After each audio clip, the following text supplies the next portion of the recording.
La Crimée a longtemps été vue comme le joyau de la campagne d'agression de Vladimir Poutine contre l'Ukraine. C'est le seul territoire ukrainien annexé illégalement par Vladimir Poutine, et la péninsule d'où il pensait que la Russie infligerait de lourds dégâts en lançant sa guerre contre l'Ukraine. Or, ces dégâts ne viennent pas de la Russie. En l'espace de 2 semaines, l'Ukraine a fait pleuvoir l'enfer sur la Crimée, détruisant certains des atouts militaires les plus vitaux de la Russie. Vladimir Poutine perd tout, et il se rapproche de la perte de la Crimée elle-même. Vladimir Poutine aura l'impression d'avoir vu un fantôme. En réalité, il n'a rien vu avant que ce fantôme frappe. Le 5 décembre, le Kiev Post a rapporté que l'unité fantôme de l'Ukraine avait frappé pas moins de 8 cibles russes en Crimée occupées lors d'une offensive éclair de 2 semaines. Cela a démontré à maintes reprises que les défenses aériennes russes en Crimée sont incapables d'arrêter les drones ukrainiens. Parmi les objets détruits lors de cette attaque soutenue figuraient un avion, plusieurs systèmes radars et des infrastructures logistiques, que la Russie utilise pour transporter des troupes et du matériel autour de la péninsule de Crimée. Le renseignement militaire ukrainien, direction principale du renseignement, a annoncé sur Telegram ce que les fantômes avaient accompli lors de ces frappes. Les maîtres de l'unité spéciale du direction principale du renseignement du ministère de la Défense de l'Ukraine. Les fantômes poursuivent la démilitarisation méthodique de la péninsule temporairement occupée, a déclaré le communiqué du direction principale du renseignement. 8 frappes précises ont visé l'infrastructure militaire des occupants ces 2 dernières semaines. 8 frappes réussies en 2 semaines. Ce n'est pas seulement douloureux. Pour Poutine, c'est humiliant. Cela montre à lui et au reste de la Russie que l'emprise russe sur la Crimée est tout sauf une péninsule que la Russie était censée pouvoir contrôler, au point que ses forces pouvaient utiliser la Crimée pour envoyer des flots de troupes et d'équipements en Ukraine. Au lieu de cela, c'est devenu une cible, et cette cible n'est plus difficile à atteindre pour l'Ukraine. Désormais, les drones et missiles ukrainiens peuvent atteindre tous les biens russes en Crimée, et Poutine ne peut rien y faire. Bien que le HUR soit souvent secret, il ne voulait pas donner à Poutine l'occasion de mentir cette fois. La Russie pourrait vouloir prétendre que l'Ukraine raconte un tas de mensonges. Cependant, les fantômes ont fait le travail revendiqué par le HUR et peuvent le prouver avec des images partagées sur Telegram pendant plus d'1 minute. La vidéo avec musique montre plusieurs fois les images des drones ukrainiens allant vers leur cible. On voit des dômes touchés et des infrastructures sans défense approchées par des drones. À plusieurs reprises, les drones ukrainiens ciblent directement stations radars, avions et autres cibles. Parfois, on voit même les conséquences, comme 1 ou 2 secondes d'image d'une cible détruite. Peu après avoir vu les drones ukrainiens atteindre leur cible, la Russie pourrait encore essayer de prétendre que rien ne s'est passé. Elle pourrait même ressortir l'excuse habituelle des débris de drones si les gens ne croient pas que rien ne s'est passé. Mais cette vidéo d'1 minute montre à quel point il semble devenu facile pour l'Ukraine de frapper des cibles en Crimée, et à quel point les défenses aériennes russes sont minimes. Aucune séquence ne montre de balles ou missiles tirés vers les drones ukrainiens. À chaque fois, il y a un chemin dégagé menant directement à la cible. À propos des frappes, voyons ce que les fantômes ont détruit durant leurs 2 semaines de raid. C'est une véritable liste à la Prévert de certains des équipements les plus importants que la Russie a déployés en Crimée. Le HUR partage la liste de base dans son message Telegram, indiquant que l'Ukraine a réussi à toucher un bombardier de première ligne Su-24, ainsi qu'une antenne dans un dôme radio transparent. La Russie a également perdu un drone Orion, qui semble être l'appareil détruit que l'on voit dans la vidéo du HUR. Des drones ukrainiens ont aussi détruit une station radar 39N6, Castor 2E2 et 248 unités RLA, 6K, un podlet. Et pour couronner le tout, l'Ukraine a même réussi à neutraliser un train de marchandises que la Russie pourrait utiliser pour transporter du matériel, des personnes, du carburant ou des fournitures autour de la péninsule de Crimée. Chacune de ces cibles est un objectif militaire légitime, et toutes viennent d'être détruites par les drones ukrainiens. Certaines cibles sont plus importantes, notamment par l'impact de leur destruction sur la guerre et la situation en Ukraine continentale. RBC Ukraine a souligné 3 équipements russes perdus dans son rapport sur l'exploit des fantômes. Le bombardier Su-24 est peut-être le plus important, du moins en ce qui concerne les tentatives de l'Ukraine de réduire la pression aérienne que la Russie exerce sur ses villes et ses soldats. Le Su-24, un avion de l'époque soviétique, est utilisé pour mener des frappes aériennes contre des cibles terrestres et navales, d'où sa désignation de bombardier. L'Ukraine n'a quasiment pas de marine, donc la Russie utilise ses Su-24 pour frapper des cibles au sol. RBC Ukraine précise que cet avion peut lancer des missiles et des bombes. L'Ukraine aurait été ravie d'éliminer ces 2 menaces en détruisant ce Su-24. Selon Military Factory, les Su-24 peuvent tirer de nombreux missiles air-sol, dont les KH-23, KH-28, KH-25 ML KH, 58 KH, 59 et KH-29 russes. Certains de ces missiles sont anti-radar, mais tous peuvent être semés le chaos sur les infrastructures et villes ukrainiennes. Selon la même source, le Su-24 peut transporter des armes nucléaires et est assez grand pour larguer des bombes CAB 500. Cela nous amène au deuxième point dont l'Ukraine se réjouira de s'être débarrassée, les bombes planantes. Durant la seconde moitié de la guerre, la Russie a transformé ses stocks de bombes CAB non guidées en bombes planantes. Grâce à des kits spéciaux, ces bombes déploient sur des ailes et planent sur des dizaines de kilomètres jusqu'à leur cible, guidées par navigation satellite. Dans ce processus, la Russie a utilisé ces bombes en très grand nombre. Rien qu'entre le 5 et le 12 octobre, la Russie a tiré 1400 de ces types de bombes sur l'Ukraine, ainsi que 3000 drones et 92 missiles, rapporte The Guardian. Forbes ajoute que la Russie a lancé la production de masses de bombes planantes à une échelle encore jamais vue, et qu'elle prévoit désormais d'en fabriquer 120 000 par an. Près de 500 seront des versions longues, portées pouvant atteindre des cibles à 200 km. Idéal pour un avion de chasse en Crimée lançant des bombes sur l'Ukraine en survolant la mer Noire. Abattre un Sukhoi 24 ne stoppera pas ces assauts. Mais chaque action soutient l'Ukraine, surtout en Crimée, où la Russie remplacera difficilement ses pertes. Abattre un Sukhoi 24 aujourd'hui peut annuler des dizaines de frappes à longue portée, à moins que la Russie ne parvienne un jour à remplacer ce chasseur perdu.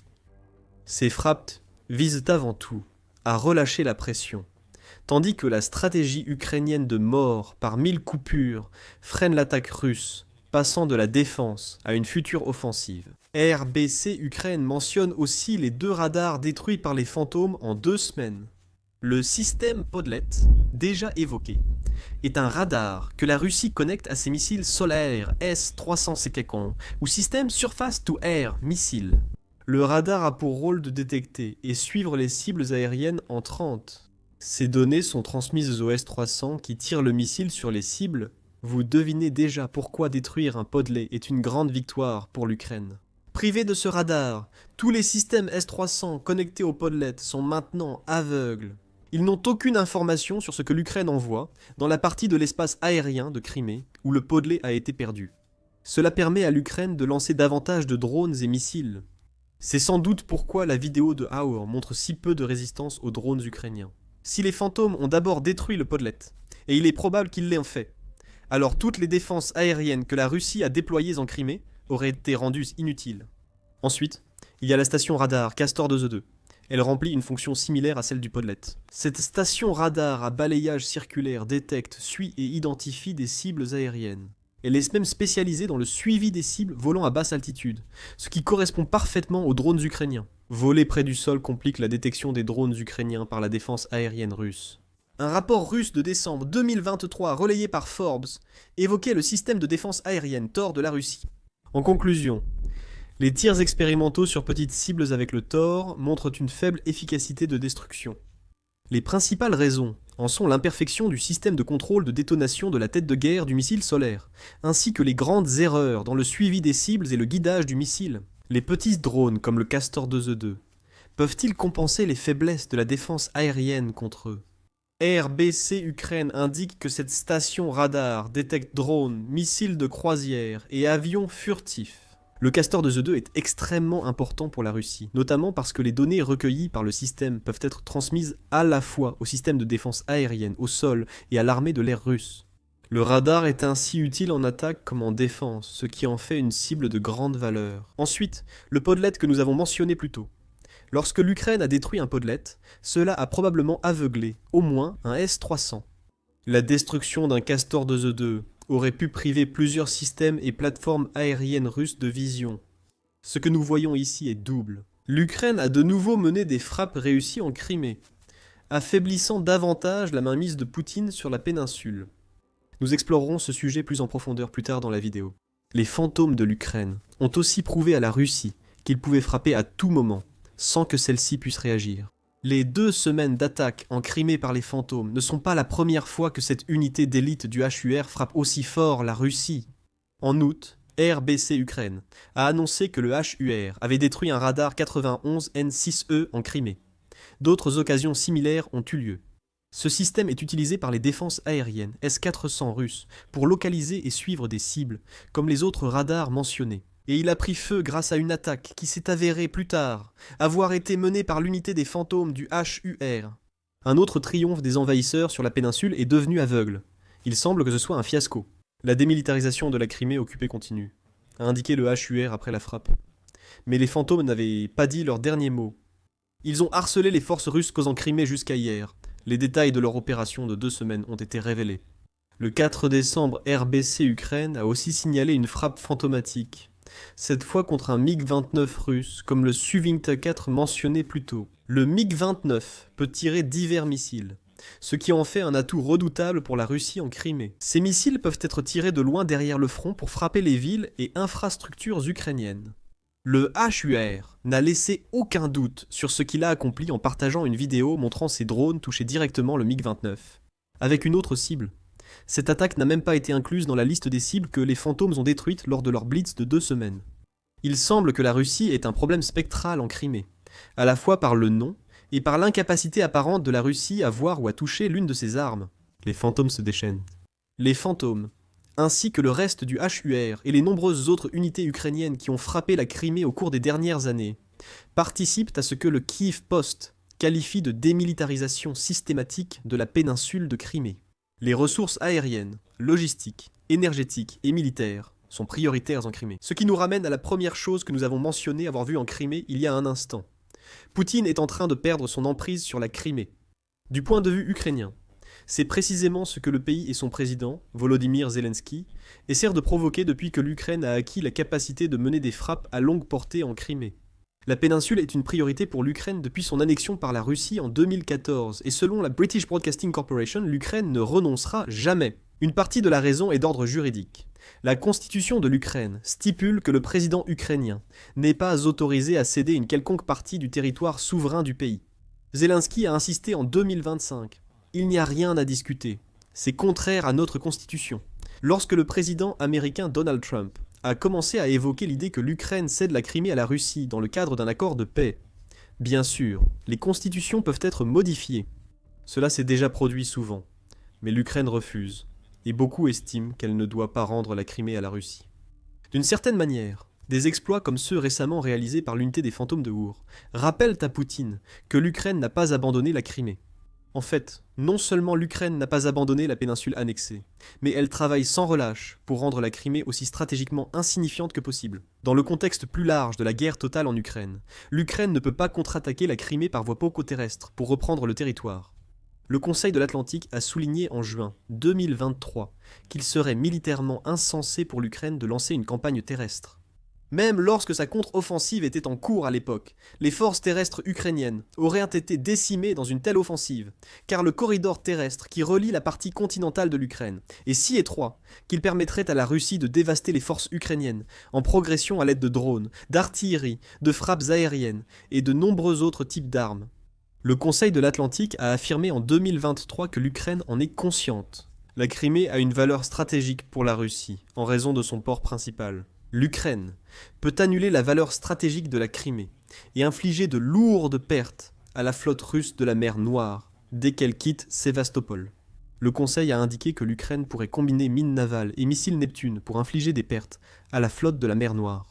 L'Ukraine a infligé des pertes à la flotte et ajouté les drones dans l'équation.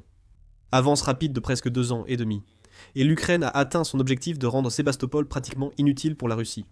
En juillet 2025, RBC Ukraine a indiqué que des partisans en Crimée avaient réussi à en prendre des photos. Un port censé offrir un avantage majeur à la Russie en Ukraine était presque vide de navires de guerre. Tout cela est important dans le contexte de ce que l'unité des fantômes d'Ukraine vient d'accomplir, car cela signifie que l'Ukraine a pratiquement retiré la Crimée du combat d'un point de vue stratégique. Elle continuera à surveiller les ports de la péninsule. Elle fera vite regretter à la Russie toute tentative de ramener ses navires à Sébastopol, ce port étant désormais presque inutile. L'Ukraine peut désormais se concentrer sur la reconquête de la Crimée en détruisant les défenses et moyens aériens russes. C'est ce que 2 semaines d'attaque de l'unité des fantômes ont permis d'accomplir, et c'est ce que l'Ukraine fait depuis des mois. En Crimée, À chaque station radar détruite, un nouveau corridor aérien s'ouvre pour les drones ukrainiens. Chaque avion de chasse détruit ne peut plus lancer de missiles ni de bombes sur le continent.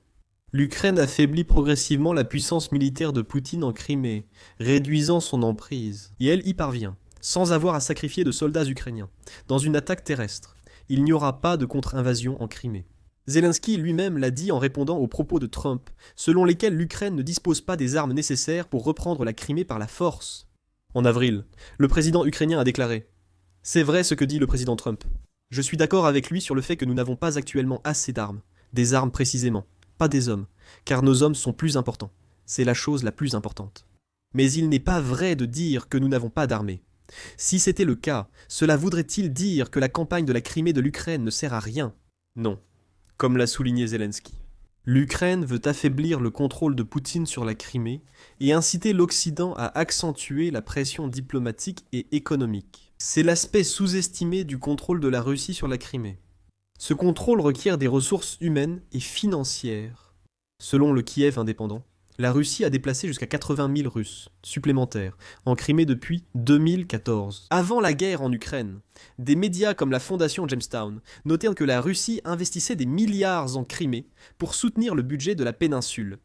En 2021, la Russie comptait dépenser 15 milliards de dollars en Crimée, soit 68% du budget régional. Pour maintenir la péninsule à flot et compenser tout le matériel militaire perdu en Crimée, la facture est très lourde pour Moscou. C'est là tout le but de ce que les fantômes ont accompli. Chaque dollar dépensé par la Russie pour renforcer la Crimée en armes et défense aérienne est de l'argent que Poutine ne peut consacrer aux armes pour l'Ukraine continentale, mais il doit quand même envoyer plus d'armes en Crimée. Les 16 millions de Russes présents pourraient se sentir abandonnés et choisir de quitter une zone de guerre devenue trop active. Si ces Russes partent, Poutine a encore moins de contrôle sur la Crimée. Donc l'Ukraine place Poutine dans une situation impossible où il doit dépenser davantage pour la Crimée, ou risquer de perdre l'afflux de personnes qu'il utilise comme levier pour revendiquer la péninsule. Dans tous les cas, l'Ukraine gagne et le contrôle de Poutine s'affaiblit. Quant aux fantômes, nous imaginons qu'il ne faudra pas longtemps avant d'entendre des rumeurs sur leur retour pour hanter à nouveau la Crimée, et ce, plus tôt que tard. Et ce n'est pas uniquement en Crimée que le contrôle de Poutine faiblit. Le président russe se disperse trop, surtout en Moldavie. Il perd maintenant la Transnistrie, car ses soldats isolés ne peuvent empêcher les réformes occidentales en Moldavie. Regardez notre vidéo et abonnez-vous à The Military Show pour d'autres reportages sur les frappes ukrainiennes en Crimée occupée par la Russie. Merci de nous suivre.